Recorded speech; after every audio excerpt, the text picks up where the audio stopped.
Hello, guys. How's it going? Hope everyone is doing fine. Today, I'd like to talk about how you can prepare for the holidays here in China. A lot of people are starting their online shops, their online business, and they are turning to China for their products, for their goods, for their online shops. But they're forgetting one important thing that Chinese people also have different holidays, right? Which means that they take off, they don't come to work. And in this video, I'd like to talk just a little bit about that and how you can prepare yourself for these Chinese holidays, right? And we'll be taking a look at just two of them, which really can affect your e-commerce. All right, so how to prepare for the holidays in China. All right, so let's think about this. What are the difficulties that you will face during these holiday seasons here in China, right? So we're looking at production time, uh, your goods, your products, things you want to get from China. There might be an increase in the production time, which might take longer. This is just because there's more demand maybe during such a crunch period, and the factories, the suppliers, uh, will take longer because, well, people who already know about the holidays, they're anticipating some of these shipments. So the factories have to put in extra hours, and the production time will take longer. And not only that, when they go on holiday here in China, the Chinese factories, the suppliers, um, it can take a week or 2 weeks of a holiday rest period. So when they come back to work, it doesn't just turn on like that. It takes like maybe a day or two for them to get the gears going back. A major problem is difficulties to ship, right? With such a large volume of products being shipped out of China, obviously you're going to get problems and difficulties getting things shipped out of China during such a busy holiday season. So be aware of that. And increased costs, right? So as things get higher demand, so does the price of things, right? That's just normal day-to-day business. Like the more things are demanded, uh, more things will get expensive, uh, especially shipping, right? Shipping will doesn't get cheaper; it gets more expensive, right?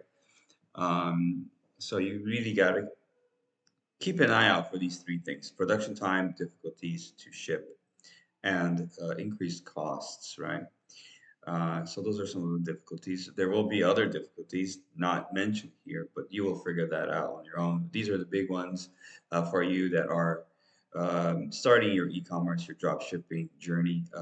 Be aware. Okay. Let's take a look at maybe there are other Chinese holidays, but these are the big ones. These have like longer durations. We're talking about National Day, right? National Day is considered one of the important holiday seasons here in China. It's always on the 1st of October, right? And it can take up to 7 days, right? The suppliers will take up to 7 days. Depends on each factory, whatnot. Chinese New Year is the other one. This one, the actual date might vary, 30th, 31st of January or the 1st of February. This one is a little bit more complicated. This is by far the biggest holiday in China. It can last up to 12 days, 2 weeks. Suppliers might take, who knows, 7 days to 12 days off, right? So you really need to pay attention to those dates. And it's really complicated because, we in the West, we have our own holidays. And so we're trying to manage our holidays with the suppliers' holidays. So it's like you're dodging bullets, right? You're trying to manage everything at once, right? So those are the two ones. Like I said, there are other holidays. Uh, these are the biggest ones. These are the ones that might affect your e-commerce the most, right? Even if you're doing importing, exporting, be aware that these dates will slow you down. They will slow you down a lot, significantly, if you're not prepared for them. Okay, so we know the two holidays. So when do suppliers actually get back to work, right? What's like it really depends on the supplier, but like usually how does it work, right? On national holiday, remember on the October 1st, most of the factories return to work a week after the national holiday, right? So which means if they take a week off and then they come back to work and everyone's kind of rusty and it might take a day or two to start processing everything. So yeah, they're going to be very busy. They're going to be uh, surprised by the amount of things that they have to do on, the first day after the holiday is over. So yeah, if you call them, if you write them messages, they might not get to you right away, although they should, but it doesn't really happen that way always. There's just so many things going on. And then the Chinese New Year is suppliers usually return to work a week or two after. Like I said before, this by far is the biggest holiday here in China, and we in the West we always say Chinese people work so hard, they have long hours, but when they take off, on these two holidays, they really take off. They disappear. They go friends, family, you know, they really make use of that time. So the Chinese holiday can be troublesome. You need to really prepare for it, and I'm going to tell you how or what you can do to be prepared for these two holidays, right, or any holiday. All right. So what you need to do, and I say this to everyone, right? Develop a relationship with a supplier or agent. Don't just message them, email, you know, establish a relationship, get to know who the person is, because this person is actually responsible for your revenue, right? This person is responsible for your shop.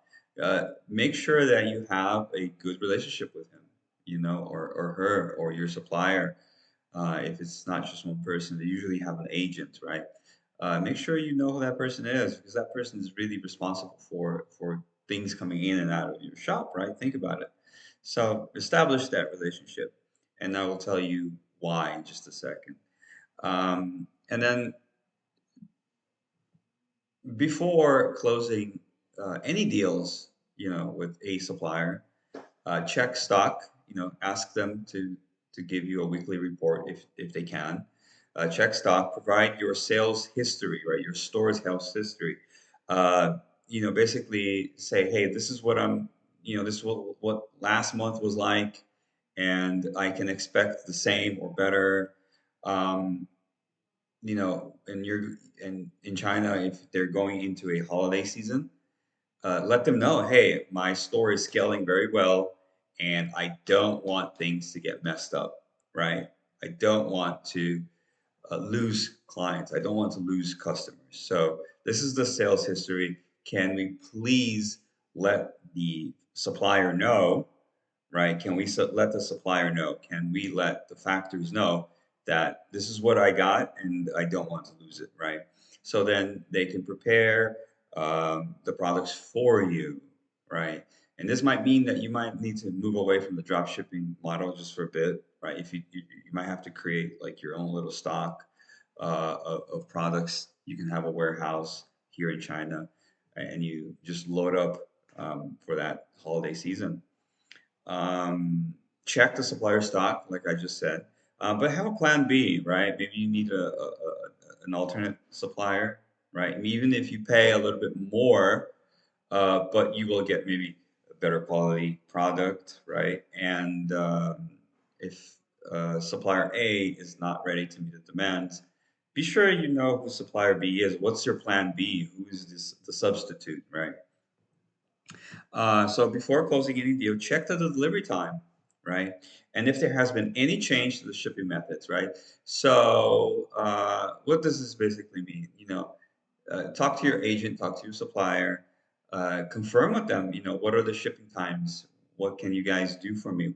What are we looking at? They're going to tell you something, and then you make sure that they can follow up on that, right? But also, these agencies, let's say that they're drop shipping agents or drop shipping fulfillment companies, um, they have logistics, but sometimes logistics here in China can get a little bit messed up. We got so many things going on in the world. So one shipping method might not be working uh, from a month to the other, right? It might get stuck somewhere, and then suddenly the company will come up with a new method of shipping, a new line, a new shipping line. Um, so you need to be aware of this. You need to be attent, right?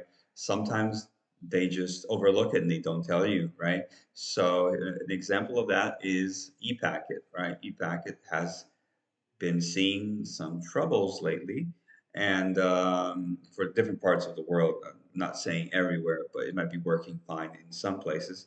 But in some places of the world, it's getting stuck, right? It's hard to refund. It's hard to return.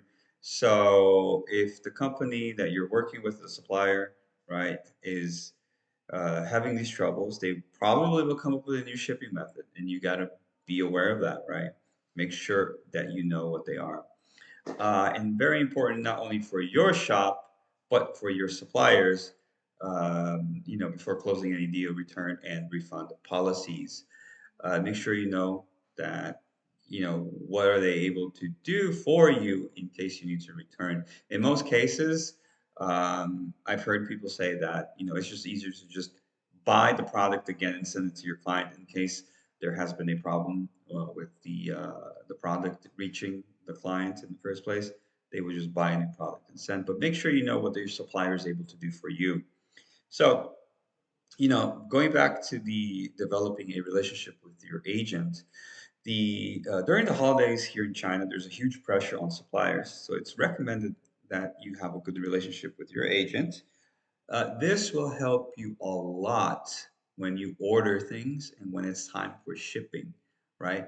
Let's say that you have your shop and another guy has a shop. Well, if the agent here is more friends with this guy, who do you think I'm not saying that there's a favoritism, but every little counts, right? Let's say that, oh, this guy has been purchasing with us. This guy has been, loyal. This guy has been coming back, and his store is scaling. So think about it. Who do you think that the agent might be able to offer? I mean, the agents are supposed to offer equal services to everyone, but you got to kind of develop that relationship, make sure you know who your agent is, who your suppliers are, and that way when because you will have some trouble. I mean, I can't see a Q4 season that won't have some kind of delay, customers calling in, hey, where's the product, where's the product, where's the product. Yeah, so whenever any of these things happen, you have your agent to back you up, right? To tell you some kind of information. Because remember, in drop shipping, you're not managing the product, right? You're not managing it. Who is? It's a supplier, the agent is there to in the back, pushing things forward for you, and yeah, develop that relationship. We live in a time where it's so easy just to pick up a phone, call someone, text message, do FaceTime, but develop that relationship. All right. Um, and with that, I think those are the things that you can do to make your um, drop shipping during Chinese holidays a little bit smoother, easier to deal with, because um, these holidays that I just mentioned, the National Day and the Chinese New Year, they come in a period, right, where they kind of overlap. other holidays. It's an extremely busy time. It starts in like September, and God, it goes on all the way to like February. I'm talking about all over the world, right? There's so many like dates that are being observed. So, yeah, logistics will get jammed somewhere, production time as well, and increased costs, right? So the little things that you can do are perhaps creating your buying in bulk, maybe anticipate these dates, and the most important thing is, you know, developing that relationship really, because if you have trouble, someone has to um, give you some kind of information to what is going on. All right. Um, that's it for me. I hope these tips help you, and I hope that if you are just beginning your drop shipping, if you are more experienced, I'm sure you have even better tips. So if you could share those tips, that would be great. If you are just starting out, you're beginning your store, these are things that you can watch out for. And I really hope that they help you. All right. That's it for me. I'll see you next time. Bye bye.